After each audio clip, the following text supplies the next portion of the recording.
tradicional de historietas, el lector tradicional de historietas, que revistas clásicas de aventuras. Estas incursiones en nuevas revistas y dirigidas a nuevos públicos permiten que en algunos casos, reitero, excepcionalmente, se pudiesen ampliar las fronteras estéticas o las fronteras del oficio. Y desde luego a estos intelectuales les interesan esas historietas, no las otras. Cuando van a buscar el análisis y van a trabajar en términos críticos, van a analizar estas historietas y algunas otras importantes contemporáneas del campo del mercado internacional. Representativamente, los tres únicos números de la revista de literatura dibujada, dirigida por Carmen Sota, permiten leer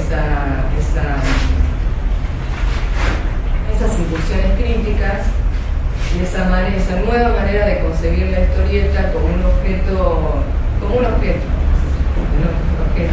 sino pensar la historieta como un objeto relevante de análisis, que permite leer los modos de significación social, en otros casos como modo de instrumento ideológico, pero también pensar en la construcción de un público adulto, ¿no? Aparece ahí fuertemente la palabra de historia, en los propios críticos, pero también en los historietistas, en varios artículos de Westergel en ese sentido, que plantean una historieta de autor, ¿no? Llegó la historieta de autor. Y esto aparece a finales de los 60, ¿no? Cuando la historieta en Argentina ya tenía medio siglo de existencia. La historieta de autor, una nueva historieta, un nuevo público. Y pensar en canales de renovación. Paralelamente a esta nueva concepción de la historieta dirigida a un público adulto, una historieta ya no masiva, una historieta ya no industrial, ¿no? Van a darse algunas incursiones, unas relaciones fuertes entre política y historieta, o además y política, de circulación errática y restringida, dirigidas a... En este caso, a mí me interesó tomar el caso de dos biografías ilustradas para contraponerlas, de qué manera se había producido en estos casos la relación ficción y realismo, cómo se había construido la documentación en cada caso, y analicé para ello la vida del Che y la biografía de Eva Perón, que por un lado porque publican casi al mismo tiempo, y los autores en ambos casos son Héctor Westergel, Alberto Brecha y Enrique Brecha, y en el segundo caso en el caso de la vida del Che fue publicada por Jorge Álvarez con un sello editorial de Fantasía, Dico, y rápidamente los ejemplares, la tirada fue secuestrada, sacada de circulación, y los originales enterrados en el fondo de la casa de Alberto Brecha. Y hay toda una historia que cuento en el pasillo sobre dónde están esos originales y qué pasó. Lo interesante justamente de la vida del Che es que permite plantea una tensión interesante. Por un lado, en términos de narrativos o del guión,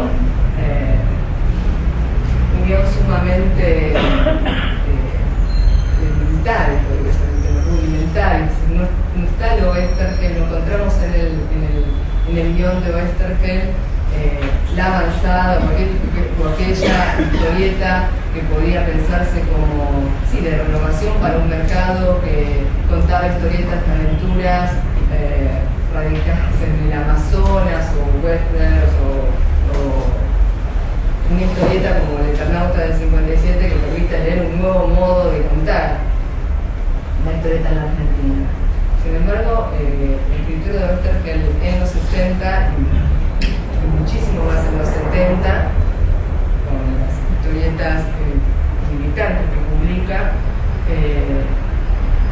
la palabra empobrecimiento creo que es justa, ¿no? Es cierta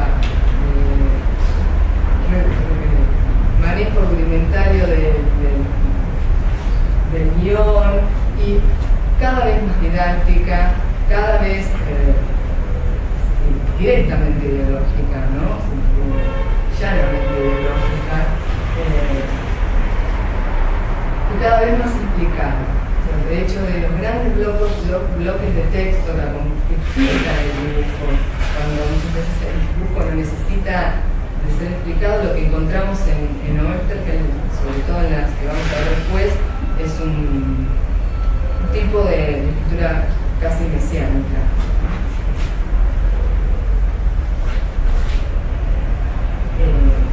En este caso, en el caso de Perón, hay directamente cargos, en este caso, ni siquiera se leen, ¿no? Pero fragmentos de la razón de mi vida, sin ningún tipo de complemento. Justamente están puestos los fragmentos. Y por otro lado, el modo en términos estéticos, es interesante esta historieta porque permite leerla, lo puse interesante justamente entre cierto pop o cierta lectura del pop y la cultura de masas, o la fotografía y la experimentación gráfica. Y al mismo tiempo, aquella página está realizada por Alberto Brecha, la de abajo por su hijo, que entonces tenía 17 años, y es interesante porque en una misma historieta como la anterior conviven estilos gráficos diferentes. En el mismo momento se publica la segunda versión del Eternauta en la revista Gente. ¿Por qué esta historieta, más allá de esto que dije antes de seguir el Eternauta durante toda la investigación? Porque lo que es interesante aquí es el canal de circulación de la historieta. A diferencia de las anteriores dirigidas a un público muy específico y de circulación muy restringida, en este caso ni más ni menos se publica en el Eternauta de la revista Gente. Si fue estratégico o no por parte de los autores, la verdad que no se los podría decir, y leí muchísimas entrevistas al respecto acerca de por qué en Gente. Simplemente porque los llamaron y publicaron así, ¿no? Sin demasiada sin pensar en el público lector, sin tener una revista adecuada para el medio, ser una historieta adecuada para el medio.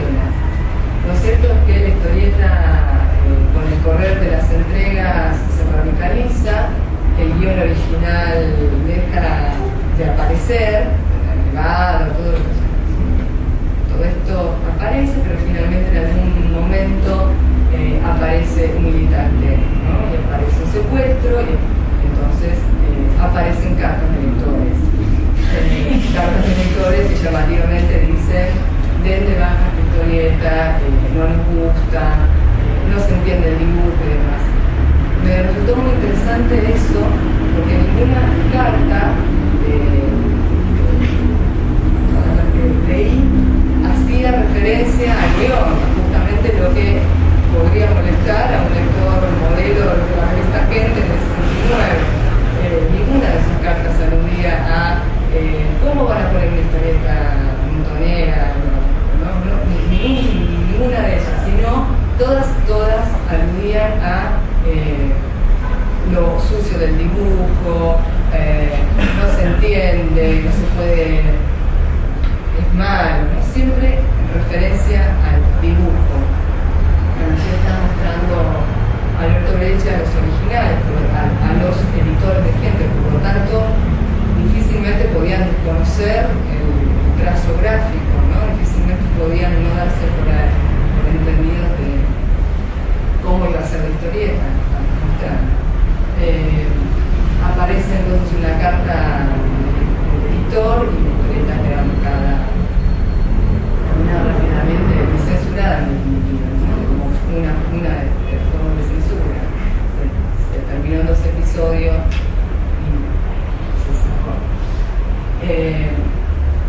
Esta historieta sí lo que permite leer entonces es un cruce entre mercado y política rico, porque sí es una historieta claramente experimental, ¿no? Son las primeras incursiones de Enrique Breccia con el sello, por ejemplo, como esa imagen, ¿no?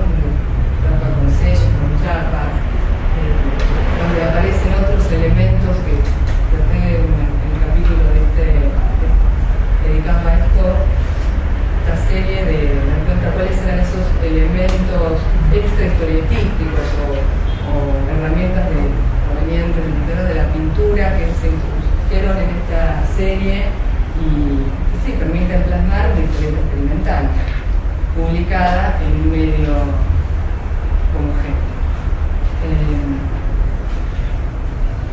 Ya en el primer transcurso de la década del 70, lo que paralelamente a otras historietas que veremos más adelante, van a convivir justamente estas dos tensiones, arte y cultura de masas, política y mercado.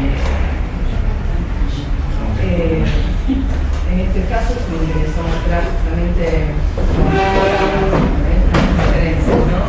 Historietas también dirigidas a diferentes públicos y con situaciones muy distintas que en el primer tramo de los 70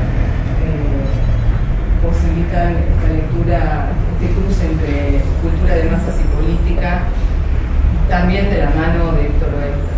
No es que pude relevar o pude encontrar demasiadas historietas con estas características. Están hechas porque me parecieron las más significativas y que permitían también seguir leyendo esta trayectoria que digo, reitero, fue hilo conductor en toda la investigación.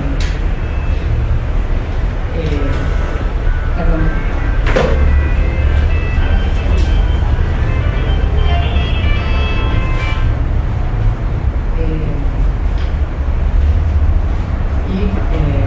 Todo un capítulo que dediqué al análisis que se llama Dibujar el imperialismo.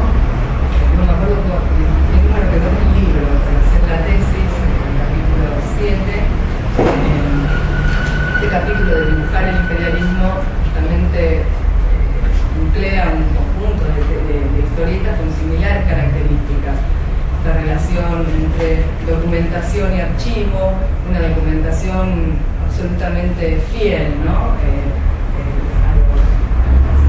De la época y fiel a los textos, ¿no? No es una historieta política jugada o de ruptura, sigue fielmente de tono didáctico y escrita por un montonero y dirigida a otro montonero, ¿no? Como en el caso de Camote o en el caso de la Guerra de los Antares. Paralelamente a estas relaciones entre política y